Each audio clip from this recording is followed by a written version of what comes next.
છે એટલે આમાં આવશે આકૃતિમાં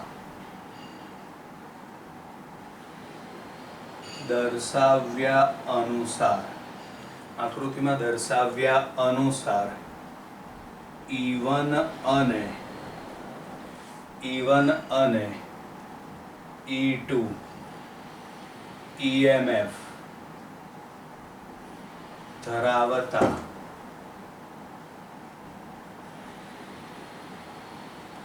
બે વિદ્યુત કોષને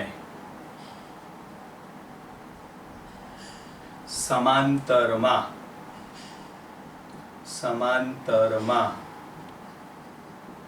જોડવામાં આવે છે તેમના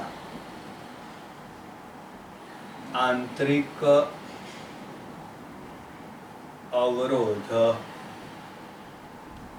અનુક્રમે R1 અને R2 છે. તેમના આંતરિક અવરોધ અનુક્રમે R1 અને R2 છે. હવે આ બિંદુ પાસે આપણે વિદ્યુતભાર સંરક્ષણનો નિયમ લાગુ પાડીએ તો એ અનુસાર શું લખી શકાય? I બરાબર I1 પ્લસ I2. સિમ્પલ જ છે.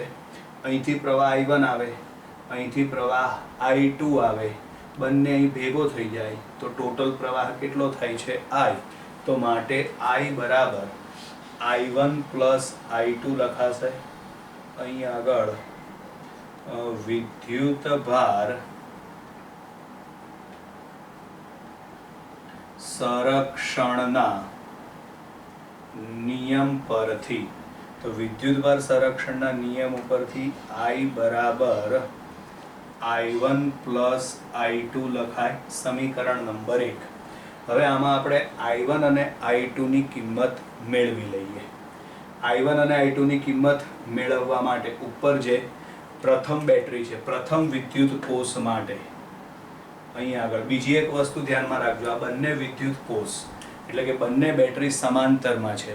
આગળ આપણે આવી ગયું એ પ્રમાણે સમાંતરમાં વોલ્ટેજ સરખા હોય એટલે કે સમાંતરમાં આના ટર્મિનલ વોલ્ટેજ અને આના ટર્મિનલ વોલ્ટેજ બંનેના સરખા થઈ જશે. એવી જ રીતે આ પ્રવાહનું વહન થાય અંદરથી. બરાબર. હવે આમાં પ્રથમ વિદ્યુત કોષ માટે આપણે ટર્મિનલ વોલ્ટેજ V બરાબર શું લખી શકીએ? તો V બરાબર આવશે E1 માઇનસ I1 R1 અને આમાંથી આપણે I1 ને કરતા બનાવવાનું છે. તો આ પદ ક્યાં જશે વિદ્યાર્થી મિત્રો? સામે. તો એ માઇનસ છે તો શું થશે? પ્લસ. અને આ બાજુ લઈ જાઓ તો એ પ્લસ છે તો શું થશે? માઇનસ. માટે અહીં આગળ આવશે હવે I1 R1 બરાબર E1 માઇનસ V. આમાંથી તમે હવે I1 ને સૂત્રનો કરતા બનાવી દો. તો I1 ને સૂત્રનો કરતા બનાવવા માટે R1 ક્યાં જશે? છેદમાં. તો અહીં આગળ આવશે E1 માઇનસ V છેદમાં આવશે R1. E1 માઇનસ V છેદમાં આવશે R1. આવી જ રીતે બીજા વિદ્યુત કોષ માટે શું આવે? તો અહીં આગળ આવી જ રીતે અથવા તો આ જ રીતે બીજા વિદ્યુત કોષ માટે, તો આ જ રીતે બીજા વિદ્યુત કોષ માટે I2 બરાબર શું આવશે? તો I2 બરાબર E2 માઇનસ V છેદમાં R2. હવે I1 અને I2 ની કિંમત સમીકરણ 1 માં મૂકી દો. I1 અને I2 ની કિંમત I1 અને I2 ની કિંમત સમીકરણ 1 માં મૂકતા ચલો I1 અને I2 ની કિંમત સમીકરણ 1 માં મૂકી દો તો માટે I બરાબર, ચલો પહેલા I1 ની કિંમત, તો I1 ની કિંમત આવશે E1 માઇનસ V છેદમાં આવશે R1 પ્લસ હવે I2 ની કિંમત આવશે E2 માઇનસ V છેદમાં આવશે R2 બરાબર. હવે આ જે R1 છે ને, સોરી આ R1 છે ને એને બંનેના છેદમાં અલગ અલગ, એવી રીતે R2 છે એને પણ બંનેના છેદમાં અલગ અલગ, તો માટે I બરાબર આમાં આવશે E1 upon R1 minus V upon R1 plus E2 upon R2 minus V upon R2 બરાબર.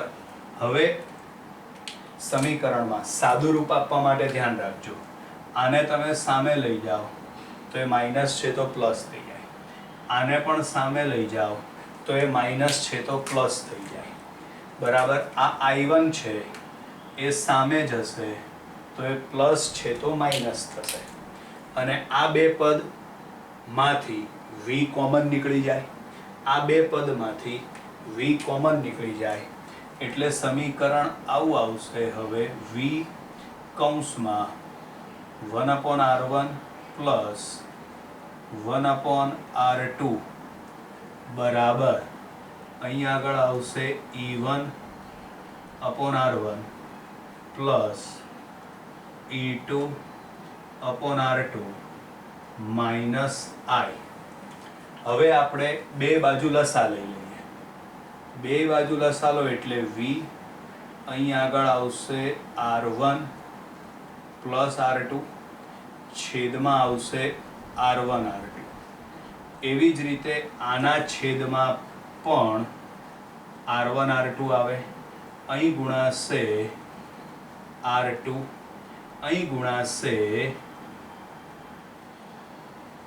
R1, જ્યારે આમાં ગુણાશે R1 R2 બંને સામ સામે R1 R2 ઉડી જશે.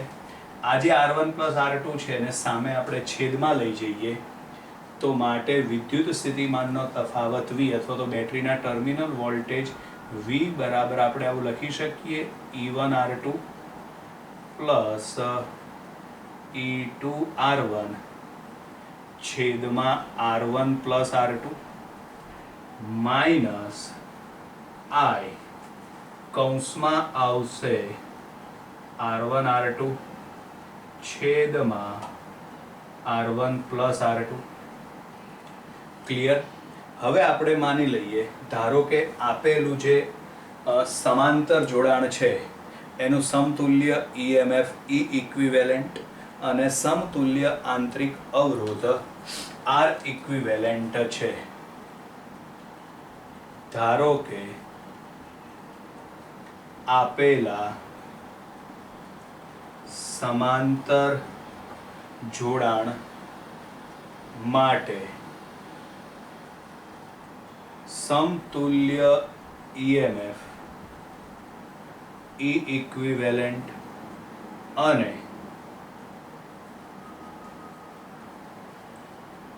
સમતુલ્ય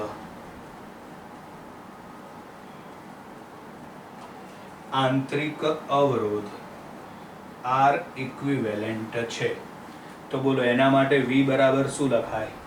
તો એના માટે V બરાબર લખાય E equivalent minus I R equivalent. હવે તમે આ બંને સમીકરણને એકબીજા સાથે સરખાવો, બંને સમીકરણને તમે એકબીજા સાથે સરખાવો તો E ઇક્વિવેલન્ટ બરાબર શું આવશે? E1 R2 plus E2 R1 છેદમાં R1 પ્લસ R2 અને R ઇક્વિવેલન્ટ બરાબર R1 R2 છેદમાં R1 પ્લસ R2.